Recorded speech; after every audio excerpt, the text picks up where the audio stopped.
This is Stuart Cameron with a look at yesterday's rugby from the Borders.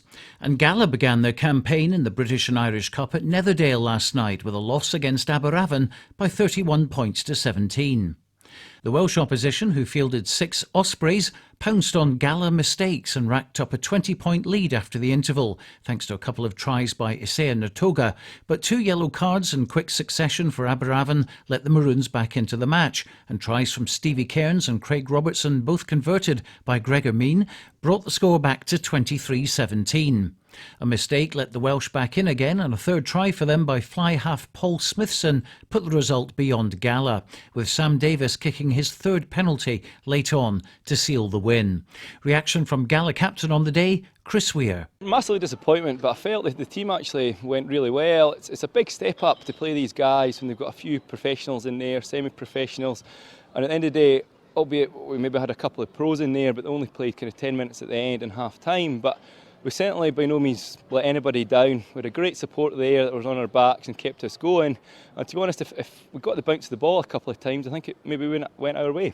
You can watch highlights from that game later on today on Borders Rugby Television at bordersrugby.net. Well, while Gala were taking part in the top British club competition, Melrose were taking care of business in the Scottish Premiership and defended the Bill McLaren Shield successfully with a comfortable 42-16 win against Aberdeen Grammar. But it wasn't until late on in the game that they cut loose, ending up with 7 tries in all, Damien Hoyland notching a couple, with Joe Helps, Peter Eccles, Nick Bevan, Callum Anderson and Gary Holborn getting the others. Coach John DL. We looked at Aberdeen pretty hard this week. We've watched 2 or 3 videos, and they're a team that are getting better and better, and they've got some key personnel. The middle 8, they had the hooker back today, and the number 8 as well, who's came in, and a big side when you see them, and really physical. And we knew that we had to be physical defensively. I thought your attack in the first half, I thought about 80% of that was almost perfect, but just that last pass constantly. Down at Mansfield Park, Hawick were playing Curry in the bottom of the table clash, but by the final whistle, Hawick would jump 2 spots to 7th place with a 21-12 win. They scored 3 tries courtesy of Lee Armstrong, Bruce McNeil, and a brilliant team effort ended by Greg Anderson, and Neil Rennick's 3 conversions kept the scoreboard ticking over. Let's hear from Captain Keith Davis. I think we were a wee bit nervy at times, maybe kind of league positions, maybe starting to get the boys a wee bit tense at times, but as you said, we've got 3 tries, 3 good tries as well.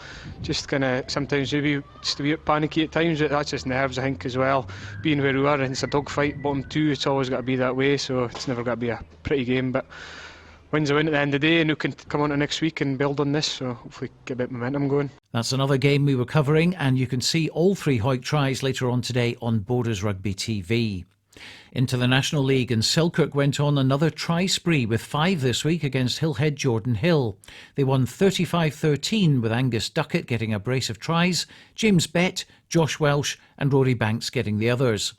Selkirk fly half Gavin Craig. Played well today. Again, we didn't start great. We let them get the first points, but once we kind of got a rhythm and got a structure going, we were just a bit too much for them and scored some good tries. One positive thing is that we're actually scoring tries this year, when other years we were really winning games, but we were having to scrape wins and rely on our kicks. But this year we seem to be actually scoring tries, and so we have to make sure we keep winning games if we're going to keep up there with like Lotonians and Barramure. Not so good news for Kelso, who lost their unbeaten home record to Stuart's Melville, who are finding some form after a poor start to the season. The men from Inverleith won the game 32-12 after being 22-0 up, with Kelso's tries coming from Ian Wallace and a penalty try. Peebles didn't fare much better with a disappointing loss on the road at Dundee by 40 points to 7. Warren Kearney getting the only try for Peebles. Next Saturday, our featured game on Radio Borders and on Borders Rugby Television is the local derby between Peebles and Kelso at the Gites. And incidentally, we'll also be covering Gala's game against Leeds Carnegie in the British and Irish Cup next Sunday from 2 o'clock, so make a date for that. Into Championship B, and Jed Forrest made it 8 out of 8 with a try bonus win against Livingston, 50 points to 13. Ian Chisholm scored a hat-trick of tries for Jed in a match which produced a try-fest at the beginning and ending of the game, but not a great deal in the middle, as Jed legend Roy Laidlaw explained. 29-13 at half-time, I think we scored 5 tries, but then it went 30 minutes without any tries, and it was a bit of disappointing rugby. And then Jed came away at the end and scored another 3 tries. You know, I think we have to, you know, if we're going to win the league and move up into National 1, then we're going to have to be a bit more ruthless than we are at the moment, I think.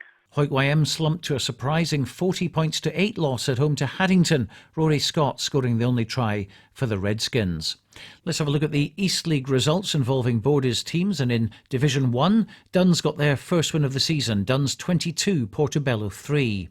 Hoyt Lundeen 43, Hoyt Quinns 19. Linlithgow 50, Langham 5. East League 2, Earlston 14, Forrester 17. Edinburgh Northern 0, are you ready? Berwick 113. And I think they got the bonus point as well. East League 3, Walkerburn 12, Liberton 34, and the match between Murray House and St Boswell's was postponed. Well, for the full list of next week's fixtures and to get the latest news, results, audio and video as well as rankings, go to bordersrugby.net.